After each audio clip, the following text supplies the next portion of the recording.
Bismillahirrahmanirrahim. Assalamualaikum warahmatullahi wabarakatuh.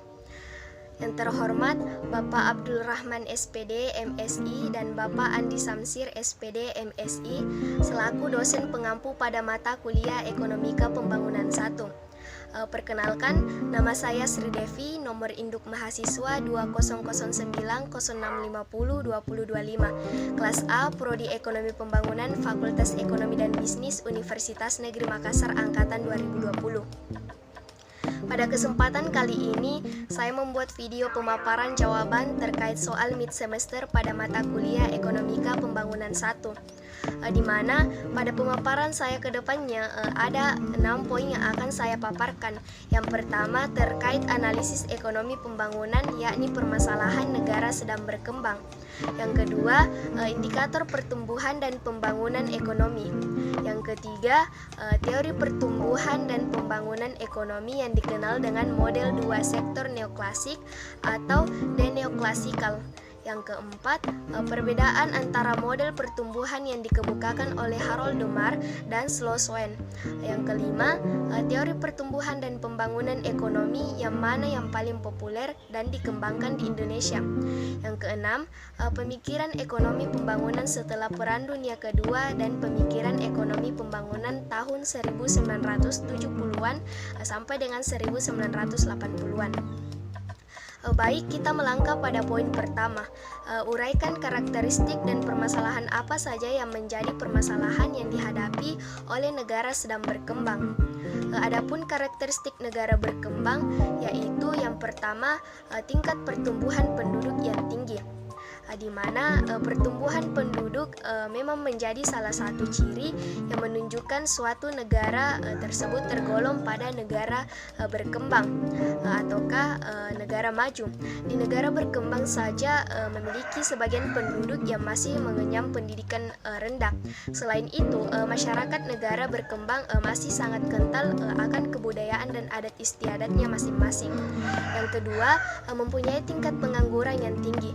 Seperti yang kita ketahui bahwa pengangguran merupakan momok yang dijauhi oleh negara-negara di dunia. Bagaimanapun juga yang namanya pengangguran itu tidak produktif dan banyak mendatangkan permasalahan baik dari segi ekonomi, sosial masyarakat hingga kriminalitas. Yang kelima adalah pendapatan per kapita rendah. Negara berkembang sangat identik dengan keterbatasan dan keterbelakangannya. Dengan pendapatan per kapita yang rendah, maka akan banyak penduduk negara berkembang hidup dalam batas garis kemiskinan. Hal ini akan membuat kesejahteraan penduduk menjadi sangat jauh dari kata baik. Dengan pendapatan per kapita yang hanya sedikit ini, kebanyakan masyarakat hanya bisa memenuhi kebutuhan pokoknya saja, dan sedikit kemungkinan untuk mereka bisa memenuhi kebutuhan sekundernya atau bahkan kebutuhan mewahnya. Karena jumlah pendapatan yang pas-pasan, maka penduduk negara berkembang ini hanya akan memperoleh makanan yang sederhana saja.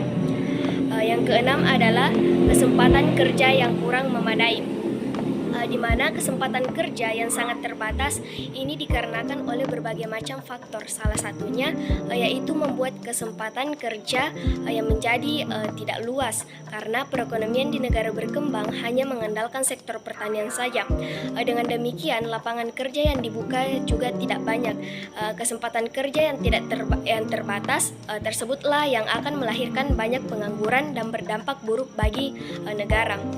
Yang ketujuh adalah adanya keterbatasan modal usaha, di mana jumlah modal terbatas karena negara berkembang hanya mengandalkan sektor primer saja, sehingga pendapatan yang diterima pun juga terbilang hanya cukup untuk membiayai kehidupan sehari-hari dan sangat sedikit atau bahkan tidak ada sama sekali untuk ditabung. Maka dari itu masyarakat hanya mempunyai sedikit modal yang dapat digunakan untuk membangun usaha. Adapun permasalahan yang sering dihadapi negara sedang berkembang yaitu permasalahan penduduk, di mana permasalahan utama dari negara berkembang adalah pertumbuhan penduduknya yang tidak terkendali. Hal ini akan menyebabkan permasalahan yang cukup rumit.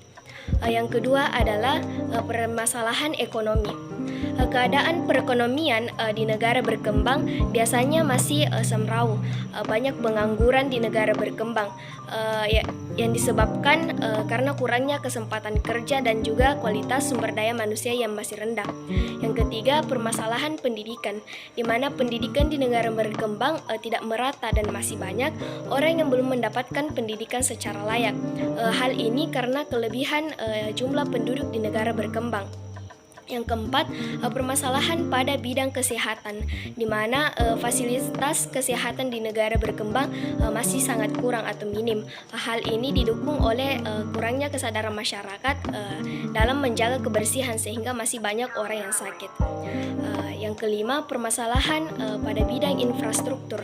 Biasanya negara berkembang memiliki luas wilayah yang lebih besar daripada negara maju, namun infrastrukturnya kurang. Hal ini karena kekurangan anggaran yang dimiliki oleh negara berkembang. Yang keenam, permasalahan di bidang hukum, di mana penegakan hukum di negara berkembang masih kurang. Hal ini didukung dengan kesadaran masyarakat akan hukum itu sendiri yang masih rendah, sehingga masih banyak ditemukan berbagai permasalahan hukum. Selanjutnya, permasalahan di tingkat produksi,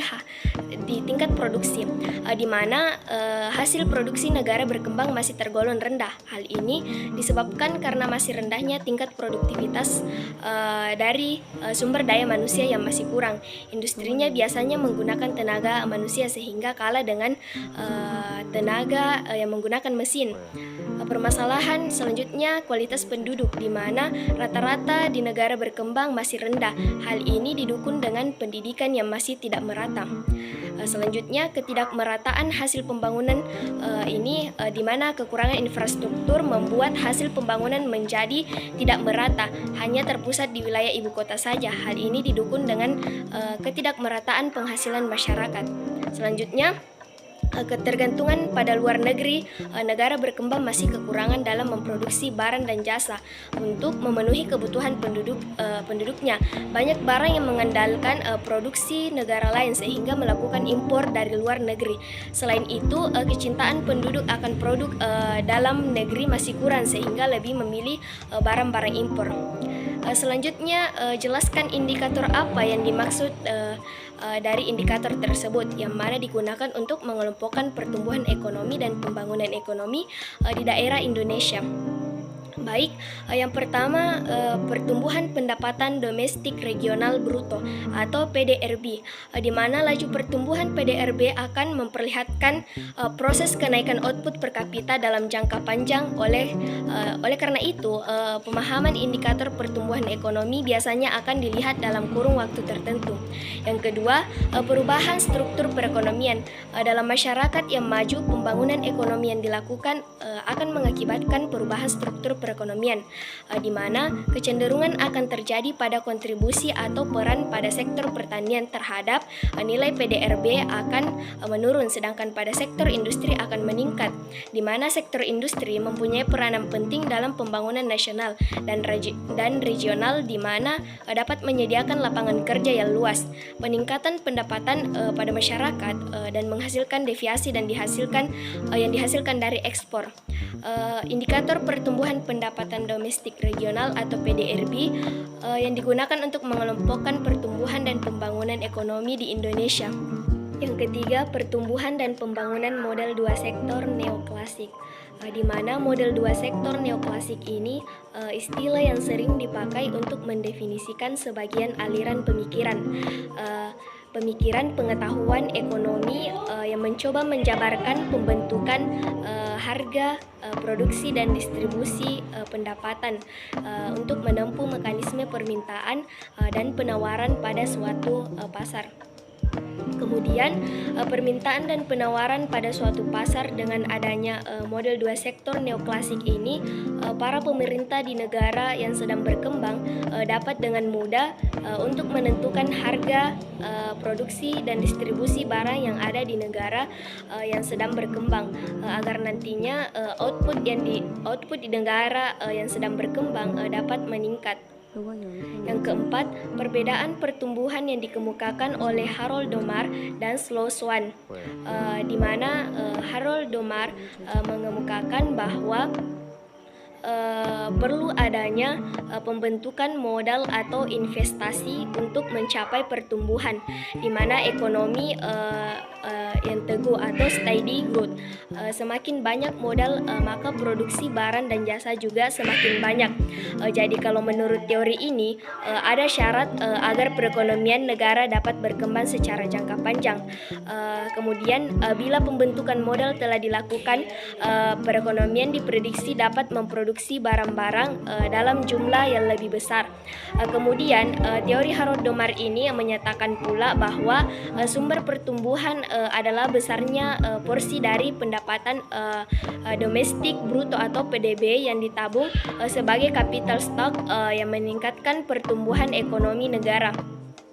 Selanjutnya adalah menurut Slowson, di mana slow dalam jangka panjang tingkat tabungan dapat menentukan modal proses produksi. Artinya semakin tinggi tingkat tabungan, maka semakin tinggi pula modal dan output yang dihasilkan. Kemudian Slow juga berpendapat bahwa pertumbuhan ekonomi adalah rangkaian kegiatan dengan 4 faktor utama, yaitu manusia, akumulasi modal, teknologi modern, dan hasil output, di mana implikasi terhadap negara berkembang yang dikemukakan oleh Harold Domar dan Slow. Setiap negara berkembang harus memiliki prinsip pertumbuhan ekonomi secara jangka panjang. Untuk memenuhi pertumbuhan ekonomi secara jangka panjang itu, agar negara dapat memenuhi beberapa faktor, yaitu faktor manusia, akumulasi modal, dan faktor teknologi modern, di mana faktor hasil output selain itu perlu adanya pembentukan modal dan investasi supaya bisa mencapai pertumbuhan ekonomi yang teguh. Selanjutnya, teori pertumbuhan dan pembangunan ekonomi yang populer dan dikembangkan di Indonesia adalah model pertumbuhan dan pembangunan model dua sektor neoklasik slow sebagai perluasan dari Harold Domar. Yang terakhir mengenai pemikiran pembangunan setelah berakhirnya Perang Dunia Kedua, di mana bagi para ekonom gagasan utama tentang pertumbuhan sudah ada sejak 1 abad atau lebih. Kemudian Adam Smith telah menekankan bahwa pasar dan kemajuan teknologi sebagai kuncinya. Tetapi tulisan dari David Ricardo mengenai 3 dekade kemudian menekankan pentingnya tabungan dan investasi serta akumulasi modalnya. Selanjutnya Karl Marx diterbitkan Das Kapital pada tahun 1867 dan juga mengambil akumulasi modal sebagai kekuatan pendorong utama pertumbuhan. Kemudian model Harold Domar menempatkan investasi dan modal sebagai pusat dari pertumbuhan. Selanjutnya, pemikiran ekonomi tahun 1970-an sampai dengan 1980-an dalam menjawab kemiskinan, ketimpangan, kelaparan, mortalitas, dan produktivitas yang rendah. Pengukuran pertumbuhan dapat didekati melalui jumlah sarana yang diperlukan dan output yang dihasilkan. Kemudian dalam hal ini yang diukur adalah jumlah besaran tanpa melihat kualitas pertumbuhannya, misalnya tingkat distribusinya dalam masyarakat, karena sifatnya yang monovariat, di mana penggunaan variabel-variabel untuk mengukur keberhasilan pembangunan ekonomi tersebut kemudian memunculkan banyaknya kritik. Salah satu contoh adalah sebuah konsep yang telah umum digunakan dan ternyata kurang tepat, yaitu konsep per kapita, di mana konsep ini mengukur secara aritmetik besaran produksi atau pendapatan yang dibagi dengan jumlah penduduk tanpa melihat atau mengabaikan bagaimana sih struktur dan komposisi distribusi produksi ataupun pendapatan di antara penduduk. Demikianlah pemaparan jawaban dari saya. Kurang lebihnya mohon dimaafkan. Assalamualaikum warahmatullahi wabarakatuh.